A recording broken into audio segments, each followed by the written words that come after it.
வணக்கம் and welcome to meals and memories. இன்றைக்கி நம்ம மீல்ஸ் அண்ட் மெமரிஸில் அப்படியே கறிக்குழம்பு ருசியில் அதே டேஸ்ட் அண்ட் ஃப்ளேவர் வர மாதிரி அட்டகாசமான மீல் மேக்கர் குழம்பு தான் எப்படி பண்ணுறதுன்னு பார்க்க போகிறோம்.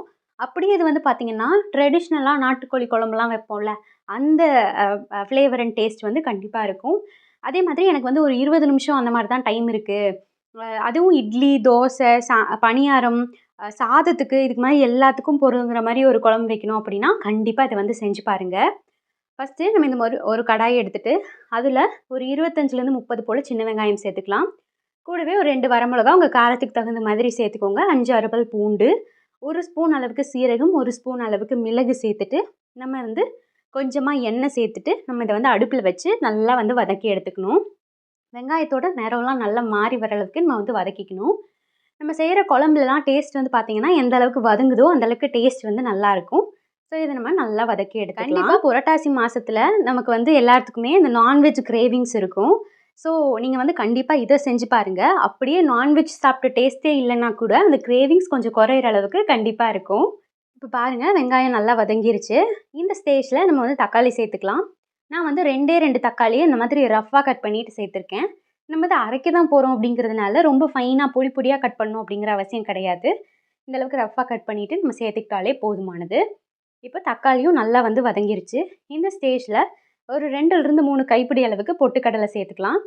பொட்டுக்கடலை எதுக்காக சேர்த்துக்கிறோம்னா நமக்கு அது வந்து நல்ல திக்னஸ் கொடுக்கும். நீங்கள் ஸ்பூனில் சேர்க்குறீங்க அப்படின்னா ஒரு 4 ஸ்பூன் அளவுக்கு சேர்த்துக்கோங்க. உங்களுக்கு எந்த அளவுக்கு திக்காக வேணும்னு நினைக்கிறீங்களோ அந்தளவுக்கு சேர்த்துக்கலாம். பட் கம்மியாக சேர்த்தோன்னா தான் டேஸ்ட் இருக்கும். நான் வந்து ஒரு 2 கைப்பிடி சேர்த்துட்டு அப்புறம் கொஞ்சோண்டு எக்ஸ்ட்ரா வந்து சேர்த்துருக்கேன். இது எல்லாத்தையும் நம்ம எண்ணெயில் நல்லா வதக்கிட்டு அடுப்பை ஆஃப் பண்ணிவிட்டு நம்ம பேனில் நல்லா ஆற வச்சு அப்புறமா மிக்ஸி ஜாரில் மாற்றி நம்ம அரைச்சி எடுத்துக்க போகிறோம்.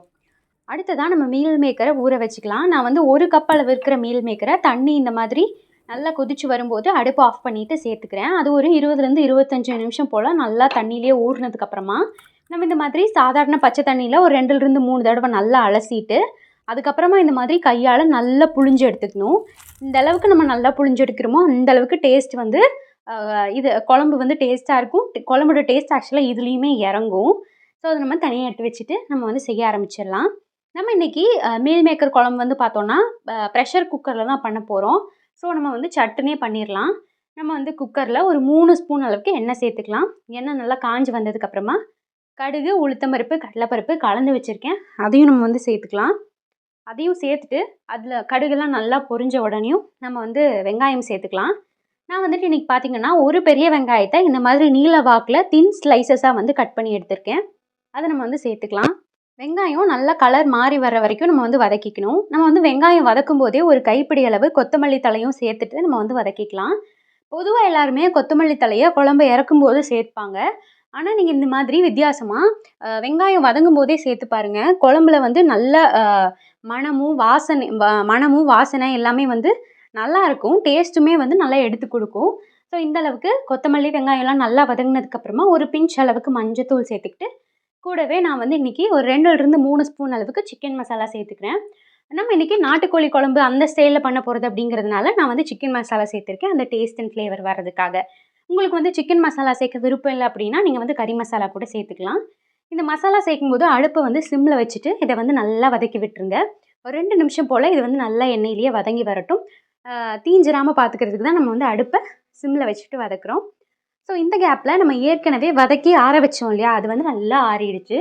இப்போ நம்ம அது ஒரு மிக்ஸி ஜாருக்கு மாற்றிக்கிட்டு இது நல்லா அரைகிற அளவுக்கு தேவையான அளவு தண்ணி சேர்த்து நல்லா பேஸ்ட்டாக அரைச்சி எடுத்துகிட்டு வந்துடணும். நல்ல விழுதாட்டம் இருக்கணும். நல்லா அரைச்சி எடுத்துகிட்டு வந்துடலாம். இங்கே பாருங்கள், இந்த அளவுக்கு நல்லா ஃபைன் பேஸ்ட்டாக அரைச்சி எடுத்துகிட்டு வந்தாச்சு.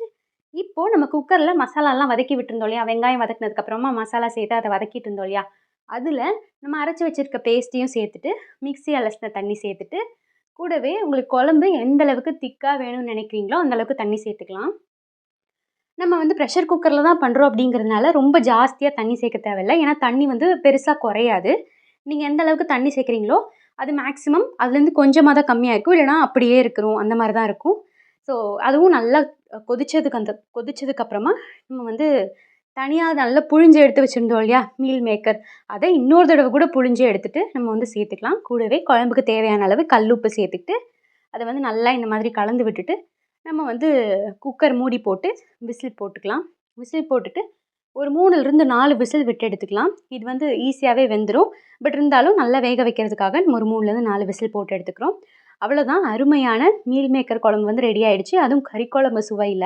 இது வந்து சாதத்துக்கு, இட்லிக்கு, தோசைக்கு, நான் வந்து இன்னைக்கு பணியாரத்தோட சாப்பிட போறேன். பணியாரத்துக்கு இந்த மாதிரி எல்லாத்துக்குமே பக்காவா பொருந்தும். கண்டிப்பா இந்த மெத்தட்ல இதே அளவுகளோட செஞ்சு பார்த்துட்டு எப்படி வந்துச்சுன்றத கமெண்ட்ஸ்ல சொல்லுங்க. இந்த வீடியோ பிடிச்சிருந்தா லைக் பண்ணிட்டு நம்ம சேனல் மீல்ஸ் அண்ட் மெமரீஸை சப்ஸ்கிரைப் பண்ணிக்கோங்க.